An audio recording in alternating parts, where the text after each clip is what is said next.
and welcome to yet another exciting edition of the Students Platform Talk on Education Forum. This program is coming to you live from the St. Vian's magazine. My name is Palayan Gay, and with me in the studio, I have my panelists. And before we start the show, as usual, I will seize this opportunity to introduce them. First, from my immediate right, I have Fabel Jaju.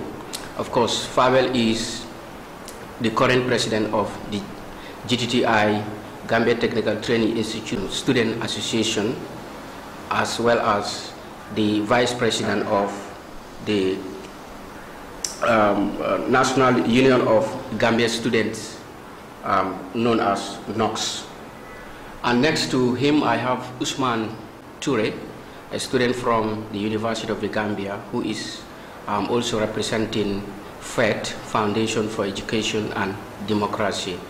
And last but not least, I have Abdul Sheka, the IPRO of GTTI Student Union. Gentlemen, welcome to the show. Thank you. Yes, today, as usual, we have another interesting topic of discussion. And guess what? We are looking at the challenges of quality education in our higher learning institutions, or if you like, tertiary institutions. I repeat, we are looking at the challenges of quality education, higher learning institutions, as well as tertiary institutions. Without wasting more time, I will start with Fabel. Fabel, what are some of the visible challenges that you believe is affecting quality education in our tertiary institution? Parliament, thank you very much with the question you just asked right now, pertaining towards the challenges we're facing in our tertiary institutions. But before going further, I would like to greet all of our listeners.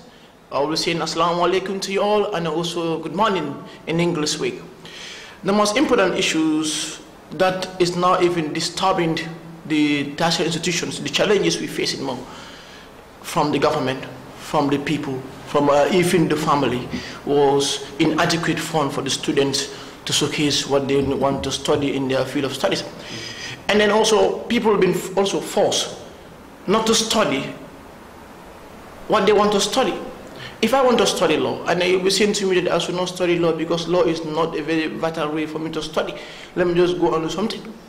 So, improvement, like you must encourage someone to study the things he feels like to study, where he will learn something for the betterment of himself and also for the government. And also, the enrollment system of the tertiary institutions also happen to be another problems whereby we the students are also facing.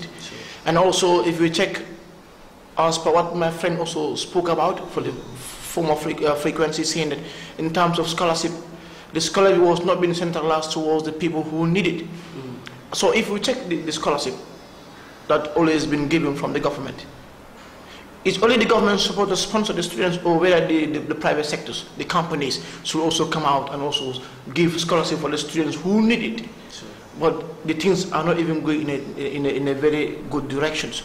So the direction that I need for the Gambian government and also the people, the companies, also that let them also be the one to help the students of the Gambia to showcase their talent.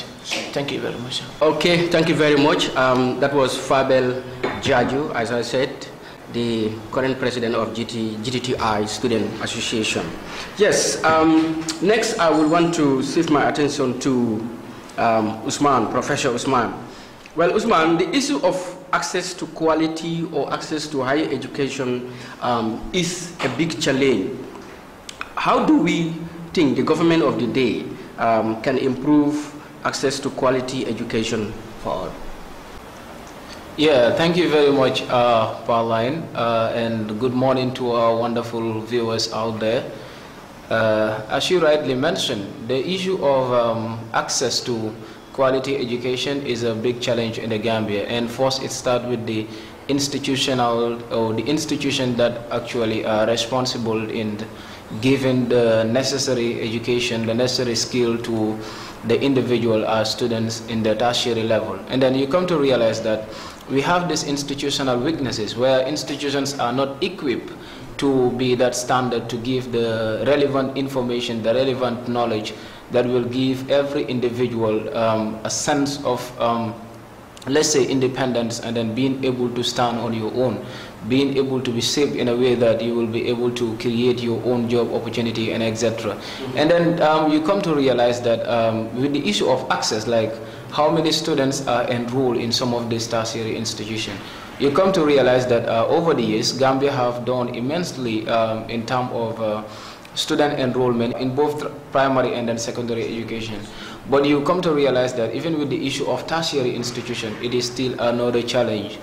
In a sense that, like, the tuition fees which are being attached to it, not many students are able to pay. For instance, in the University of the Gambia, charging per annum like more than $35,000. So how many students are being able to offer this? For instance, individual coming from provincial Gambia, we know that there is high poverty rate, and then every Gambian have right to access education. So what are some of the mechanisms that we need to tailor to make sure that individual can access this?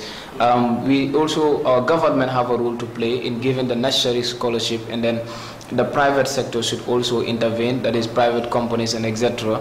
should help in giving scholarship, like before investing on some of these issues which are not very meaningful. For instance, during Tobaski, during some of these feasts and etc., there are raffles going on. These are religious, but I think it is more religious if you invest in changing the life of an individual, and that can only be enhanced in the investment of education, which we should really look into. Thank you. Okay, thank you very much, Usman Toure, for that wonderful deliberation. Next, I receive my attention to Abdul Shekhar. Abdul, how do you think the government of the day can improve access to quality education for all, particularly at your own level, at GTTI level? Thank you, Mr. Gay. Good morning to our wonderful viewers. It's of course a pleasure to grace this platform.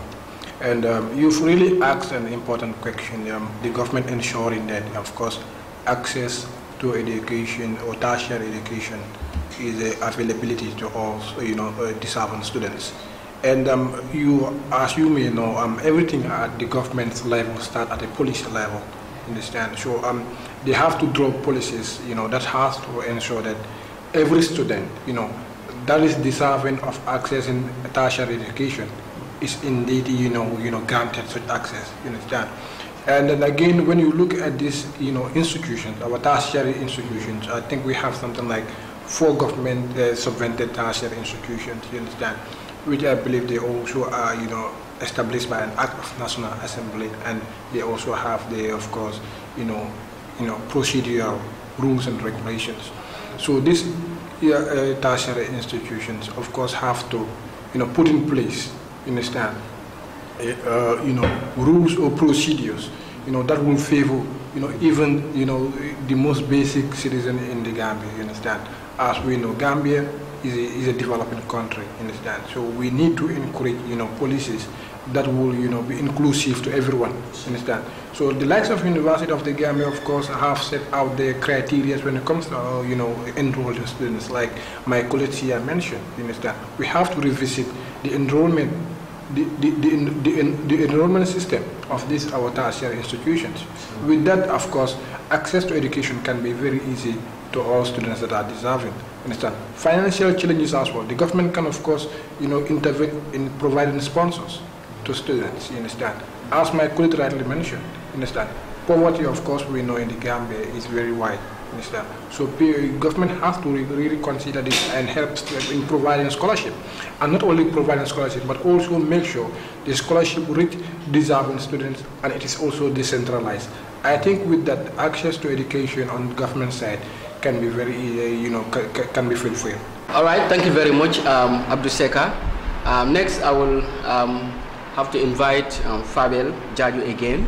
Fabel, the issue of academic staffs or even students of higher learning institutions, sometimes they may decide to go on strikes or demonstration to have their concerns heard. What do you think could be the negative impact of organizing such? Thank you very much. With another question. Anytime you mention about the challenges and also the problems facing with the student and also the staff in terms of sit-down strike and making my blood always run cold, because problems cannot be the thing to solve our own needs. Making the problems or solving the problems is always been dialogue with the people. Make a very good change, whereby the things will be very important that if I link with the government, it will be very interested that the people of the Gambia should also look it very vividly. One is that the effect, what it normally causes. The people of the Gambia never know what is strike. They might think that the strike should be upgrading violence and also demarcating someone's companies, business sectors, government, money, everything on us. And then the only thing I would also like to mention to the people of the Gambia, friends of the Gambia, and also the student that I am serving as their servant. I'm not the boss, but they are the boss. Sure. That means it will be very, very in perfect way seeing them organizing such kind of issues. If things are not very good in terms of our education, the most important thing one is that move with the government, go with the government, link with the student union.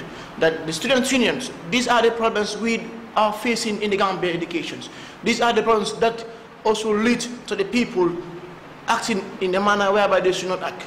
These are the things that are facing about the death of a student being also passed away by the hands of the government, which been claimed, saying allegations that he was being killed by the government securities.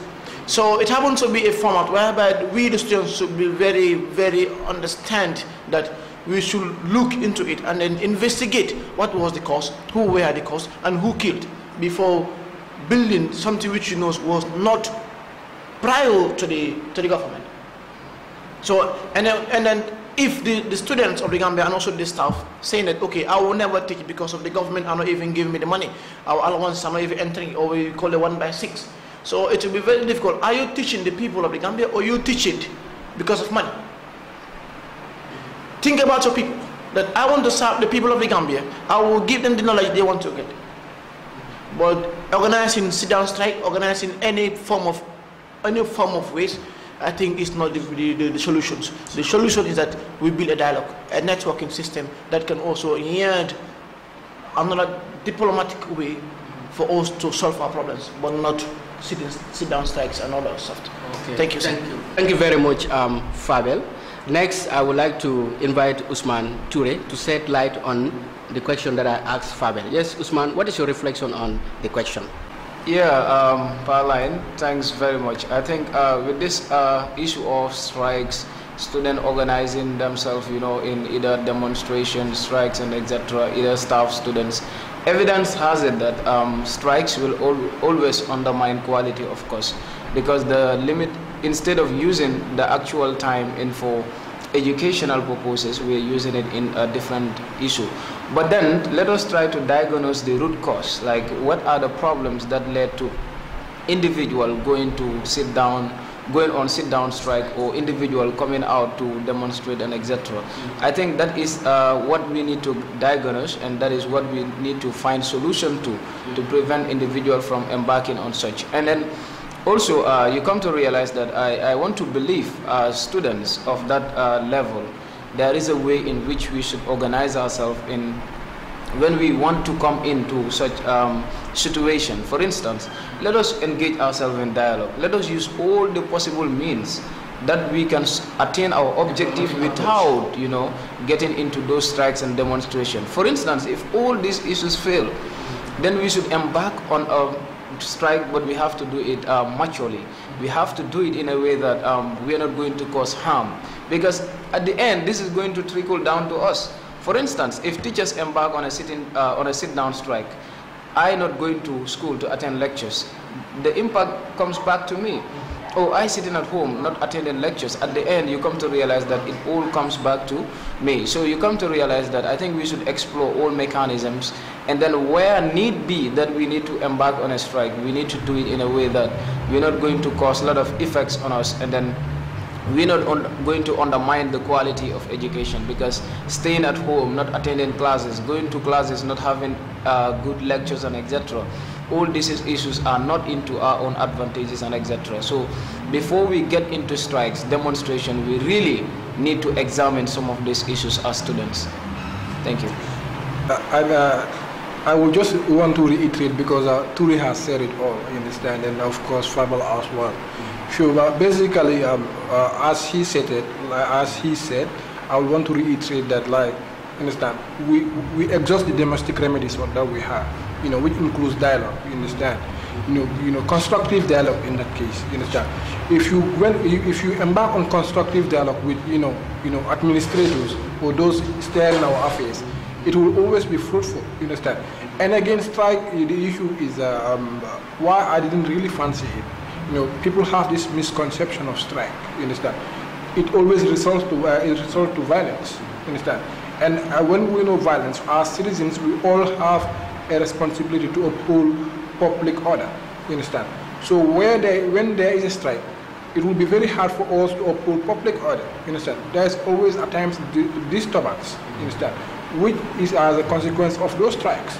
We even at times defeat the purpose of why we're striking, you understand. So this is what we need to be conscious of, you understand. But basically that's my take on the point, because my colleagues have said everything that there is to say when it comes to the issue of, you know, the negative impact of strike, you know, as a result of, you know, making our concerns heard. We always have other options to do, as we just said, dialogue and other remedies as well. Thank you very much, Abdul Shekhar. And just to remind you, the viewers, you are watching the St. Vincent's VIP magazine, and of course, it's the Students Platform Talk on Education Forum. Yes, the other question goes to Fabel again. Fabel, this time we are looking at inadequate funds or financial support for students who wish to further their education in our tertiary institutions after grade 12. How do you think such students with the required qualification can be assisted to further their education? When we talk about the adequate fund for the students, inadequate fund for the student to further their studies at the university level, does it mean that only the government should be the one responsible in those kind of affairs? Let the stakeholders, the companies, the private sectors come hands together and join the government in supporting the people of the Gambia, the students that want to learn and the field of study they want to study. But if you check in the Gambia, that it happens to be a pity way, I would say a pity way, and someone with high grade of studies and with many documents, and then the person is having A1 or 9 A's in the field he studies, and then he wants to study something. You even now don't want to give to the person because of the person will overcome you to be the boss. So, and then the fund supposed to be from the government, and also they should also sign a treaty between the private sectors in the Gambia. That means that if at all AfriCell today, that the signing treaty between AfriCell and then the government, that in every year AfriCell should give a scholarship about 10 to 20 people to follow their educations in the Gambia. That means it will be like a policy making system. But with times that the Gambian government are also slipping towards in that kind of way, that there is no another way for the private sectors to sponsor the students, only in terms of Tobaski, in terms of Ramadan, and then it will be the time for them to give scholarship. But as I speak now, you have more than 1,500 students needed the scholarship to study because of no fund. So how can the fund come? That means I will urge all the private sectors to join hands together and support the youth that want to study the field they want to study in the Gambia. If not, the development of the Gambia will be another problem. If not, crime rate in the Gambia will also increase. If not, the people also will be misunderstanding. If not, also the political system that happens to yield the people of the Gambia should also bring a tribal concept. We should also be very careful. Support somebody to learn education, but don't support somebody because of a political agenda or whether tribal-centric agenda. Support the person to develop the nation. So that is the stand I get for the people right now. Thank you very much, Fabel Jaju, for that wonderful deliberation. Next is Usman Toure. Usman, what will be your reflection on the topic? Okay, Paula, and thank you very much. I think Fabel made it very, very clear that with the issue of scholarship to students, it should really be looked into.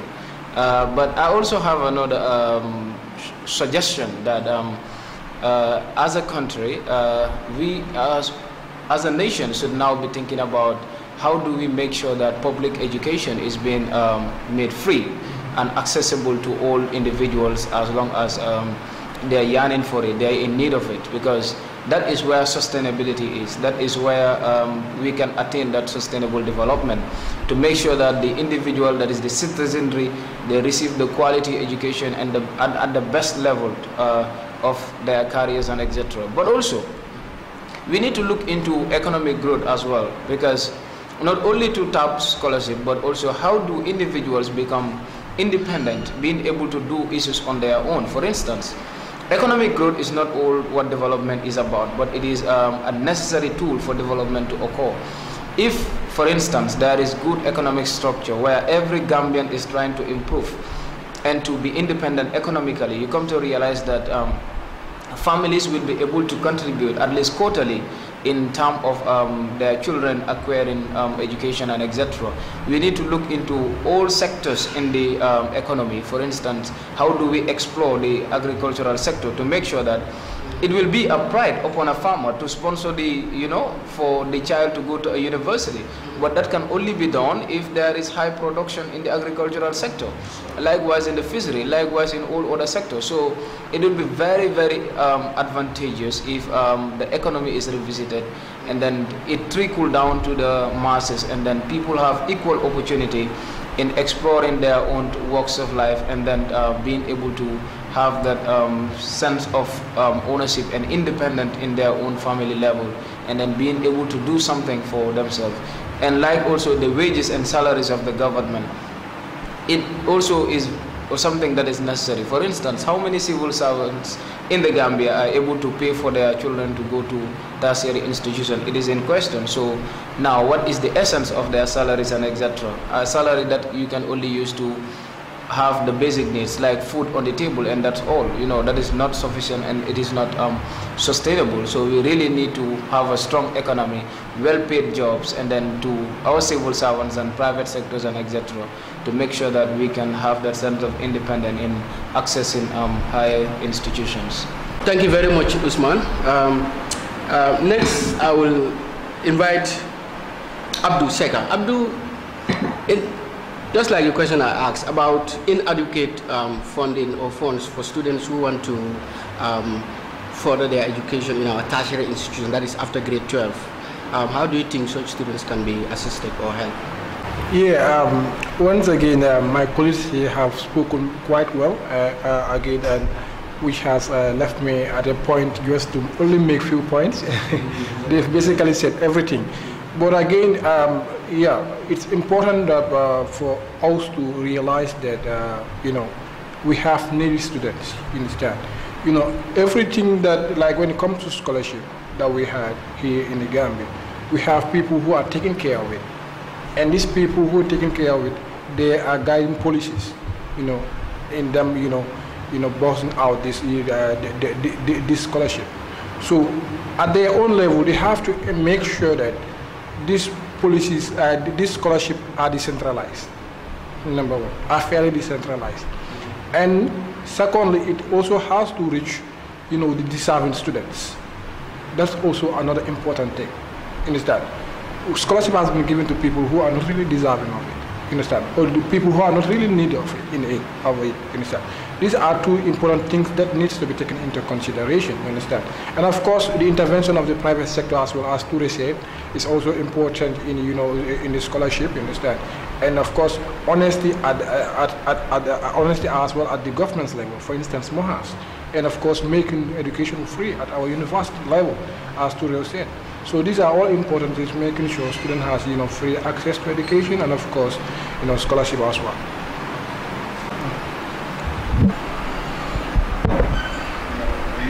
So this will be the last question for all of you, huh? Yeah. Then after we close up. Maybe you can combine it with your last words.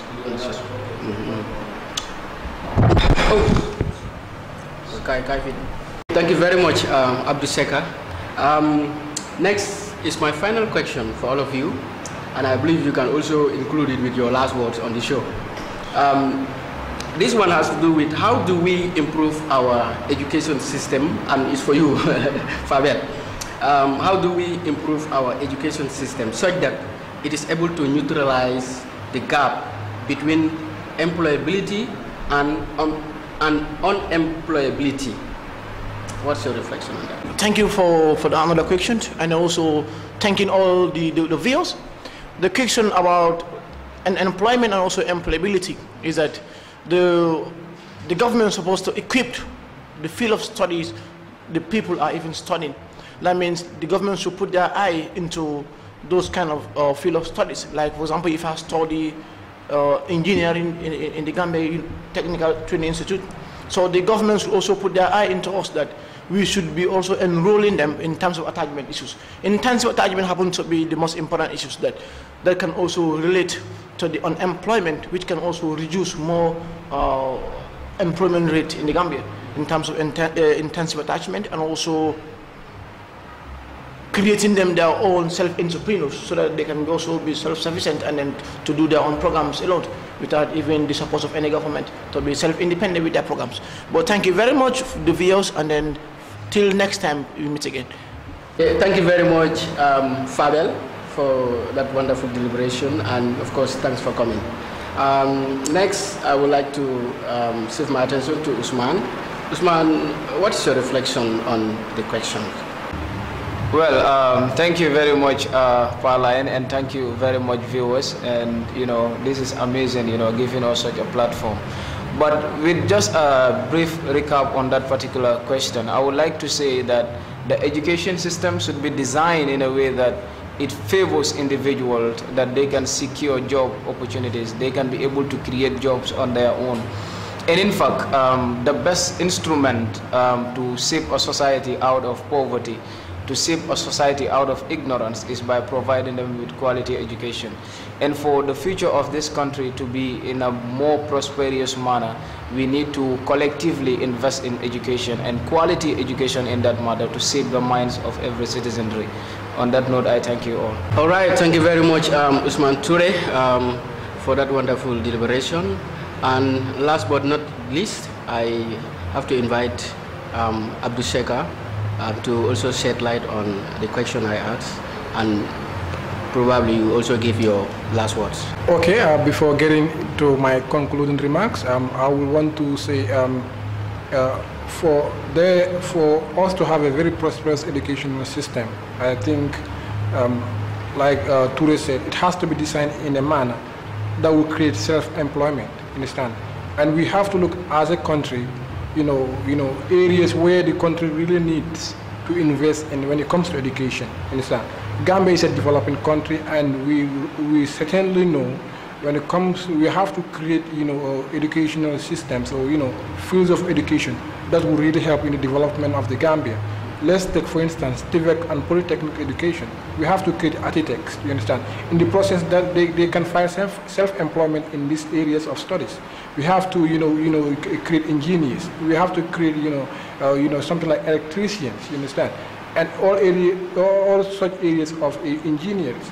These are areas that the Gambia needs to focus in. For nearly 55 years, we've been, primarily focusing on areas like medicine, teaching, journalism, lawyering, etc. But hardly did it take us to anywhere. So we have to now reconsider, where we are focusing as a nation when it comes to our educational system. So TVEC and polytechnic education, science and technology, needs to be given an opportunity. So, for us to, find sustainable development, and of course to empower our youth in the process. So with that, I want to thank you so much for inviting me on this platform, and it's of course fruitful, and it's of course a pleasure as well gracing this platform. Thank you so much. Thank you very much, Abduseka. And finally, viewers, of course, this brings us to the end of our today's edition of the Students Platform Talk on Education Forum. I will not do justice without having to thank the management of Senbians or the team of Senbians VIP magazine. And on behalf of the students platform, on behalf of Senbians, we want to seize this opportunity to wish all of you a happy Tobaski in advance. Until we come your way next time, bye-bye and have a nice day.